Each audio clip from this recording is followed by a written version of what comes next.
Hello, this is Yashaswini Razdan reporting for E Times, and I'm sitting next to Chris Mitchell, who's the Vice President Global Advocacy and Intelligence for Global Electronics Association. Great to have you here, Chris. Thanks a lot. Thank you, Yash. Thanks for inviting me.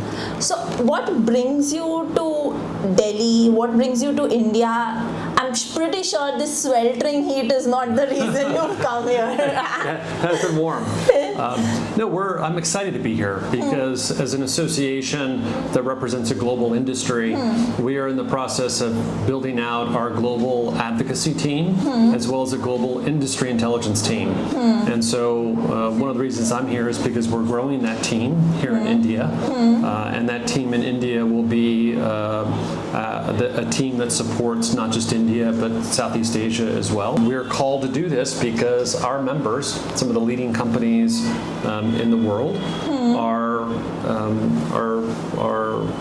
have been very clear about the pace of change taking place and the huge investments in the industry that are taking place in India, and I feel strongly that we need to be a voice helping to support the industry and work with the government in order to make sure that this growth continues. And so again, it's very exciting for us to be here and planning for an expansion of our advocacy in India. Ever since your, rebranding from IPC to the Global Electronics Association, how has the association evolved in terms of its goals, its strategies, or any new collaborations, as you mentioned, the new initiatives? If you could shed some light on that, that would help us understand where the association is headed towards. Yeah. So. That's a great question. I love that question.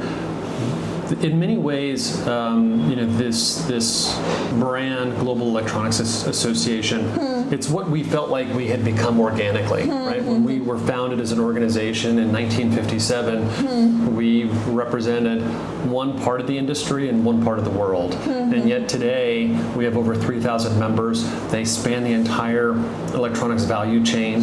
And again, they're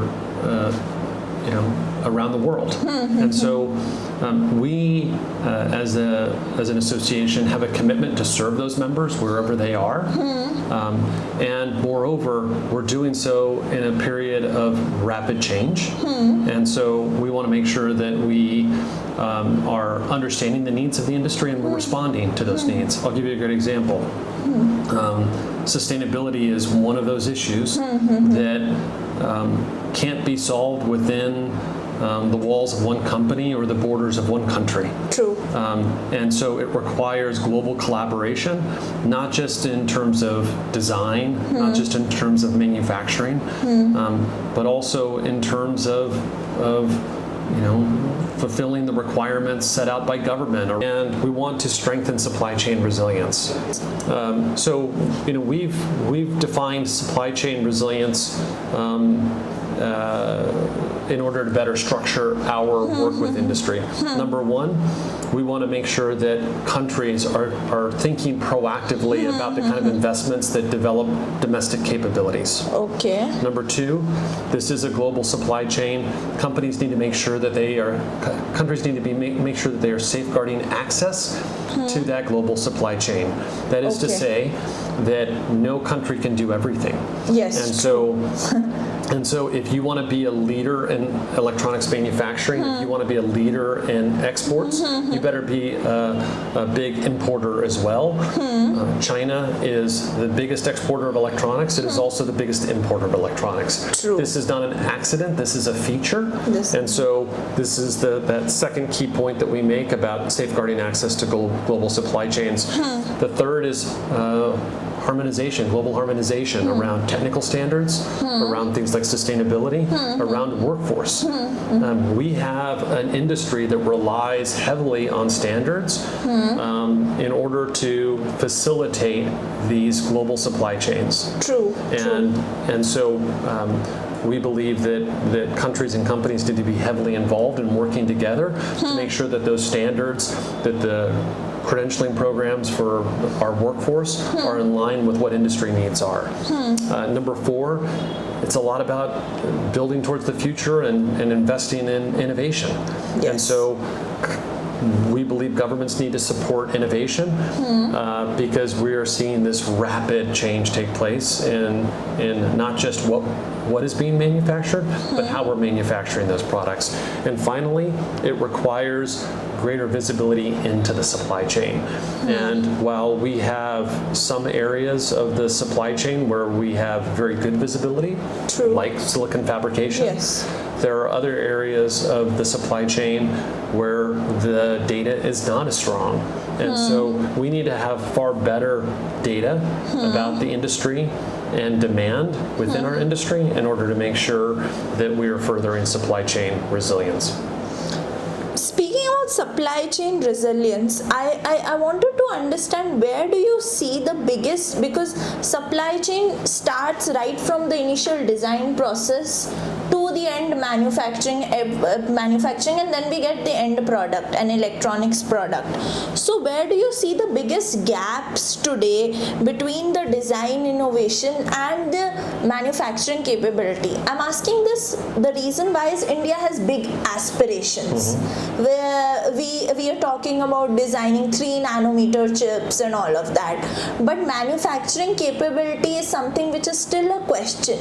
So as an expert in this field, as a global expert, what do you have to say about that? Yeah, I mean, it's a great question, and I'm not a technical expert. Yes. But these are issues that I talk to government leaders about quite a bit. The fact of the matter is, in the design of technologies, those individuals that are designing are leading design efforts are necessarily having to take into account what manufacturing capabilities are available to them, right? And we see this in some segments of the industry where, especially in aerospace and defense, where oftentimes there are requirements and restrictions on where technologies can be sourced, right?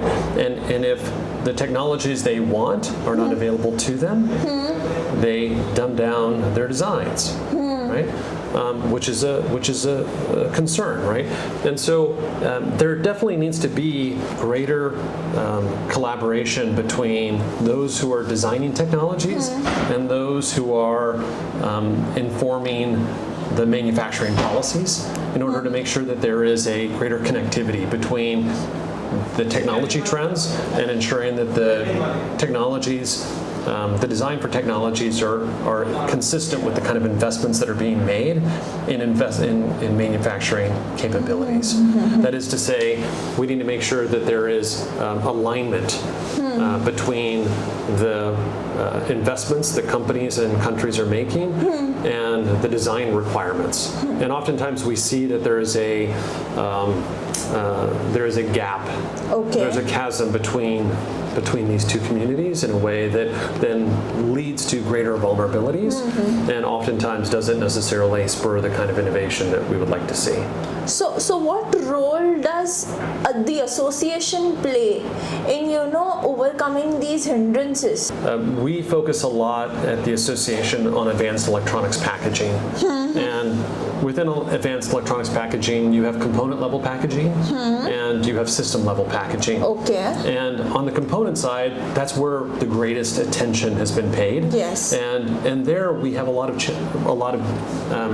design challenges and a lack of standards in many areas. Yes. And so we have been working very closely with industry to find out where can we introduce standards for greater standards for assembly and test, semiconductor assembly and test, and IC substrates. Yes. Understanding that companies in this space want to protect their competitive advantage as well, right? True. And so it's a challenging effort, but one that we are committed ourselves to in terms of working with industry. That's just one area, and that's an area where there's been a tremendous focus. Meanwhile, as, again, we drive advancements in the component packages, it drives new requirements on the system level packaging. Okay. And again, this is another area where too little attention has been given, and especially among government leaders, there is not as much awareness as we believe is required. Again, ultimately, you're going to see the semiconductor technology drive new requirements, and companies need to be prepared for those new requirements. And that comes in through education, but I think it also helps to accelerate the building of capabilities to the degree that we're able to identify standards to support the building of those capabilities. Okay. Where does India stand in the current global electronics value chain? Yeah. So already, India is a major hub for electronics manufacturing. So it already is a central player in the electronics supply chain. What's exciting is that as important as they are today, the country seems very focused on being an even greater, an even more important player in the supply chain going forward. And you're seeing that through not only the investments that they're making in R&D, but the investments that they are helping to support across the value chain in terms of new facilities, new factories. And so this is all very exciting. Geopolitical tensions have driven companies to diversify their supply chains. India is one of those countries that global companies have been drawn to. And again, you see the investments resulting. And again, we see that there is a huge upside, huge growth in the industry here. And with that growth will come an opportunity not just for economic growth, but also to help shape the future of electronics, both in terms of design, but also in terms of the way we manufacture. We spoke about standards and certifications. I want to understand, now everybody's talking about AI. So with AI-driven technologies, how do the standards and certifications evolve? And who is going to decide what should be the standard over there?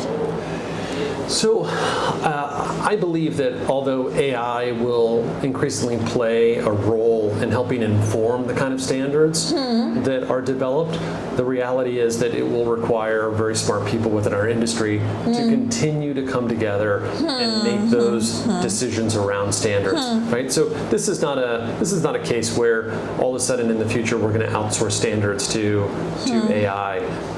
We have always been an industry that has relied heavily on our members of our community coming together to develop these standards. We believe that that will continue to be the case. I do think that there's a really interesting question around how companies use standards and the degree to which they use AI to integrate standards into their manufacturing practices and protocols and so forth. That's an interesting question because it's challenging organizations like ours to think far more creatively about how we not just develop our standards with the industry, but then how we make those standards available to companies. As your role as with the government, you interact with global governments across the world. How do you see the response with respect to different countries trying to build or set up or expand their electronic supply chain, value chain?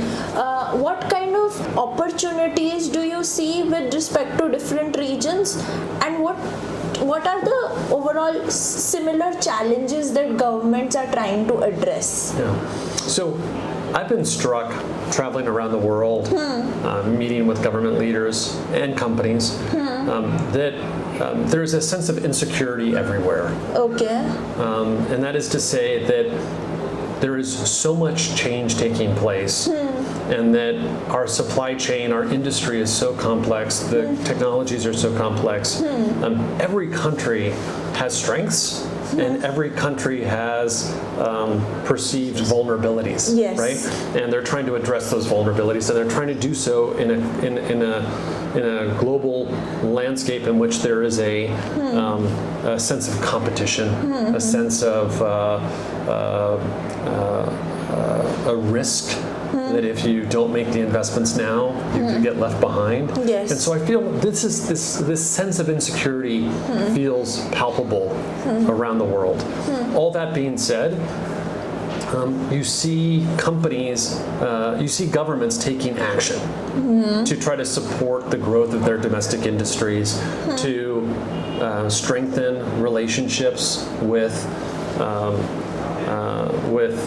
key trading partners and allies. And so far more, I think, than in the past.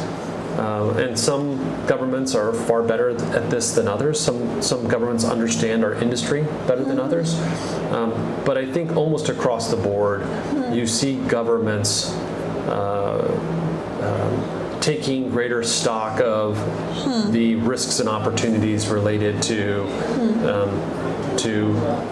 their technology industries, and the result is far greater interest in electronics manufacturing and an understanding of where the vulnerabilities are and what they need to do to be able to continue to compete in the global marketplace.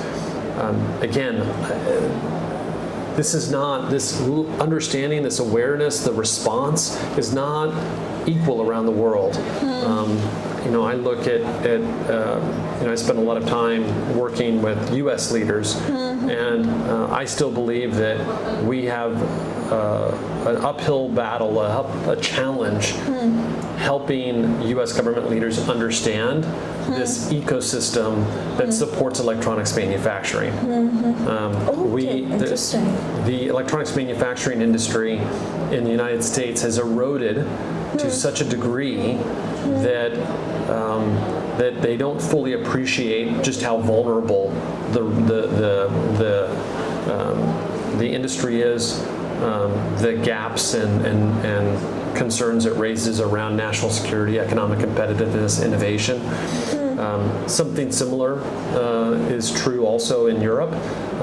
But then on the other hand, in India, on this trip, I've met with a number of government leaders, and they have a far greater understanding, I think, of the industry, and a far greater commitment and enthusiasm for promoting its growth.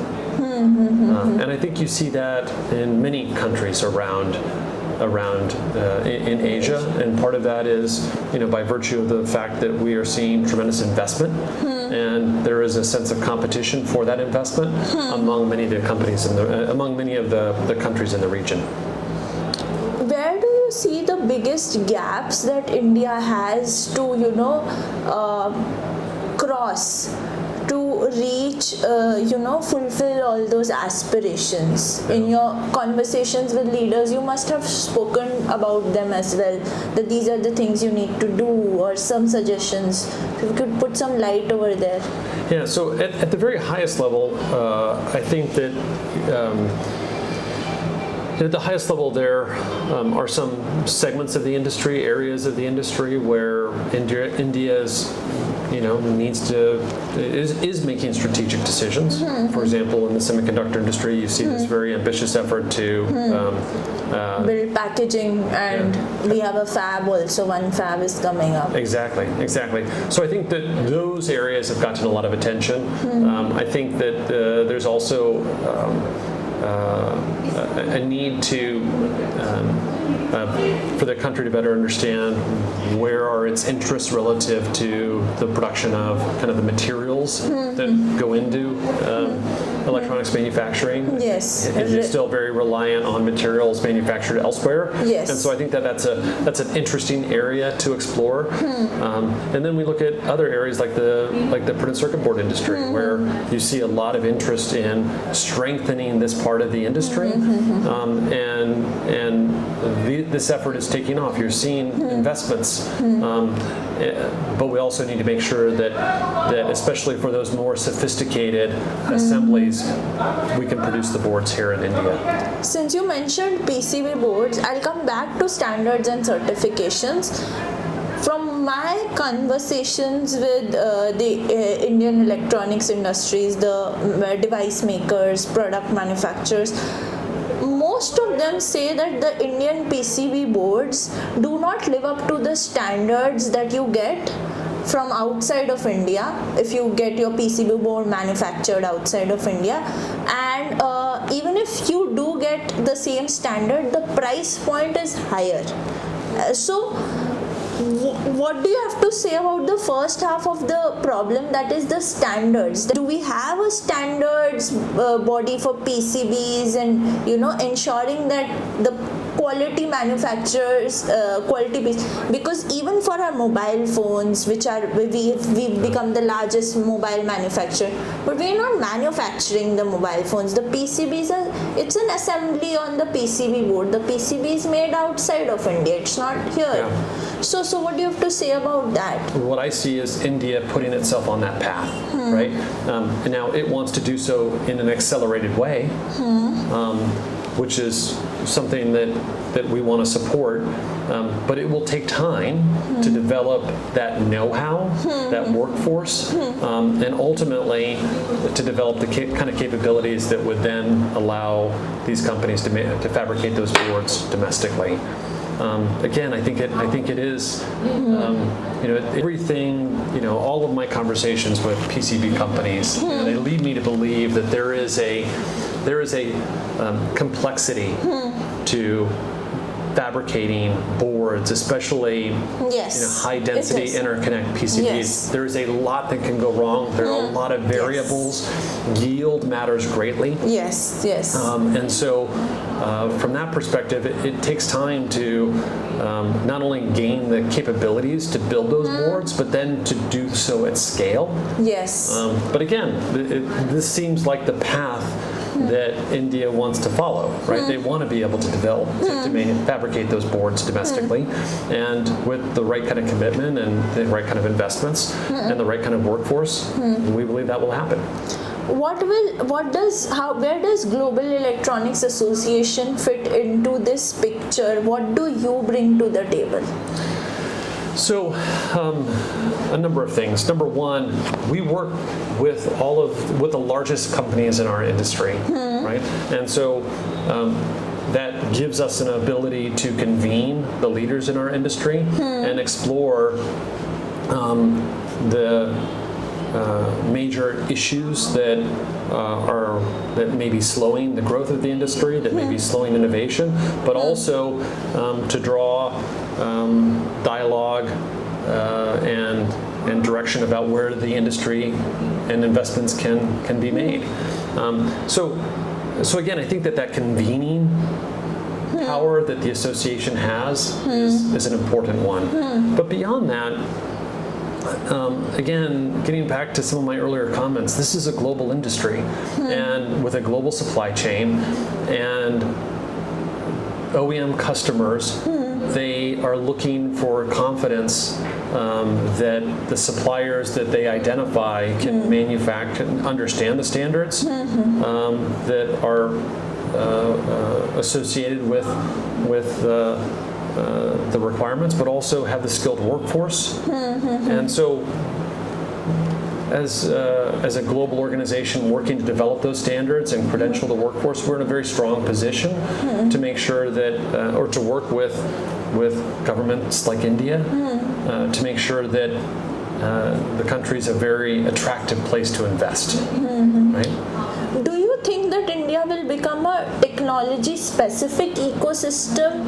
or will it be like an all-rounder? Right now we know a few Southeast Asian countries which are known for manufacturing, electronics manufacturing, but now they've realized that they want to invest in design as well. Their ecosystem is known for electronics manufacturing. In India, we see a different sort of ball game altogether. We are already the IT leader across the world. Yes. Now we are venturing into design, we are venturing into manufacturing, fabrication, packaging, all at the same time. So do you you think that this is a recipe for success, or is it doomed for failure? Because you're not building a strength in one particular domain. You're putting your fingers into multiple pies all at the same time. So I would want you to talk about that, as in, because China has already done this. But China took 40 years to reach there. India is moving at an accelerated pace. Yes. So will it become like a technology, diverse ecosystem, or will it are there some predictions for this is sort of slightly shaky ground which we are traversing? I mean, I think for any country there are no guarantees. Yes. Right? I mean, this is an environment in which everybody needs to be thinking strategically and understanding where their interests are. But India is a large country with an incredibly skilled workforce, with rich resources, with strong partnerships globally, and so